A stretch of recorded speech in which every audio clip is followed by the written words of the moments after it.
Hello everyone, welcome to my YouTube channel लूल your stock. हमने पिछले 3 हफ्ते में 4 वीडियोस ऐसी बना दी हैं जिसमें हमारा सेम व्यू था। जब पहली करेक्शन आई थी ट्यूसडे को, मुझे याद है जब पहली करेक्शन आई थी स्मॉल कैप और मिड कैप में, उससे 1 या 2 दिन पहले हमने आपको सीधा बोला था यार अपना वैल्यूएशन स्ट्रेच है, आपको कभी भी एक लंबी चौड़ी करेक्शन देखनी पड़ सकती है। मैं लंबी चौड़ी भी नहीं कहूंगा, एक डीप करेक्शन देखनी पड़ सकती है, यानी कि शार्प करेक्शन आपको देखनी पड़ सकती है।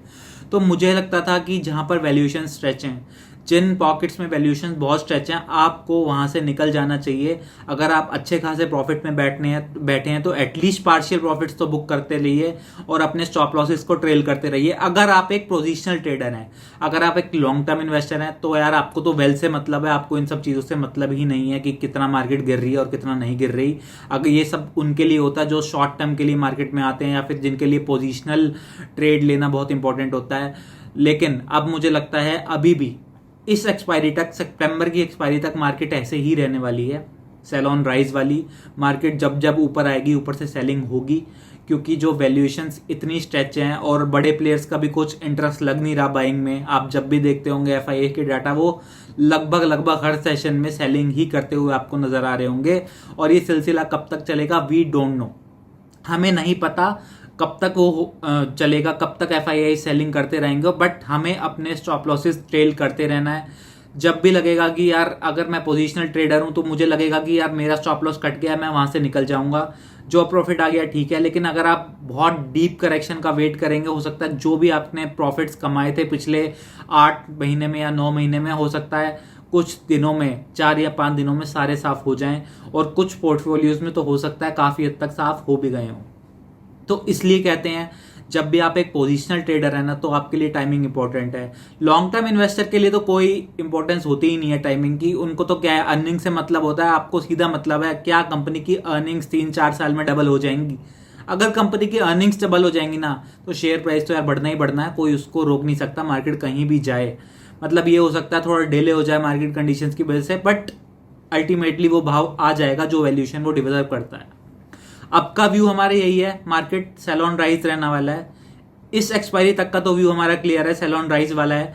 नेक्स्ट एक्सपायरी के लिए जब हम स्टार्ट करेंगे अक्टूबर सीरीज, तो हम एक वीडियो बनाएंगे अब हमारा क्या व्यू है इसको लेके। लेकिन फिलहाल जो कंडीशन लग रही है वो बिल्कुल सही लग नहीं रही है।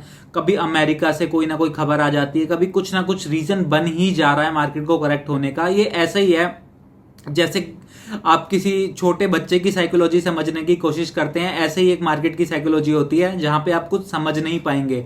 आप जितना डीप जाना चाहेंगे ना, आप उतना ही फंसते जाएंगे इसमें। तो मुझे लगता है जब भी आपको ऐसा लगे ना कि वैल्यूएशंस बहुत स्ट्रेच हो रही हैं, आपको ऐसे माहौल में बहुत ज्यादा बल्क में तो इन्वेस्ट, कभी मैंने आपको 3 हफ्ते से कहा ही नहीं कि बल्क इन्वेस्टिंग करो। हमेशा कहा कि जब भी एक अच्छा भाव किसी शेयर का आए तो एक staggered way of investing is the best approach. खासकर ऐसी फॉलिंग मार्केट में आपको नहीं पता बॉटम क्या है, मुझे भी नहीं पता, किसी को नहीं पता। जो बोल रहे हैं उन्हें पता है, वो झूठ बोल रहे हैं।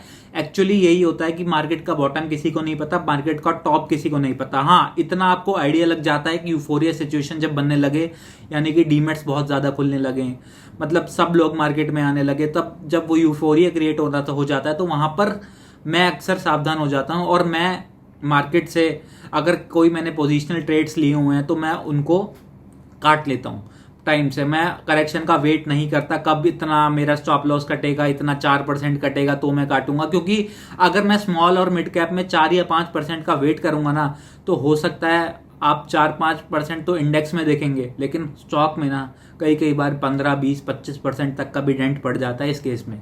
तो मुझे लगता है टाइम से प्रॉफिट बुकिंग भी जरूरी है एक पोजिशनल ट्रेडर के लिए। और अब मैं लॉन्ग टर्म इन्वेस्टर्स के लिए एक शेयर बताना चाहूंगा। शेयर का नाम है कोटक बैंक। मुझे लगता है ये इस भाव पर डू नॉट मिस वाला शेयर है। 1755 का करंट भाव है। मैं एक्सपेक्ट कर रहा हूँ ज्यादा से ज्यादा 1680-1700 तक जाएगा मैक्सिमम। मैं आपको बता रहा हूँ इतना। तो अगर आप वहां तक जाता भी है तो आप अपने आप को लकी समझे और इस शेयर को और एग्रेसिवली बाय करें। मुझे लगता है अगले 3 सालों में ना ये जो इसने काफ़ी सालों से एक रेंज में अटका हुआ है 1700 से 2000, मुझे लगता है ये 2000 वाली रेंज में अब ज़्यादा दिन रहेगा नहीं, क्योंकि वैल्यूएशंस बहुत रीजनेबल है। मुझे लगता है कोविड की वैल्यूएशन से भी सस्ता है यार, इससे सस्ता क्या होगा आपके लिए।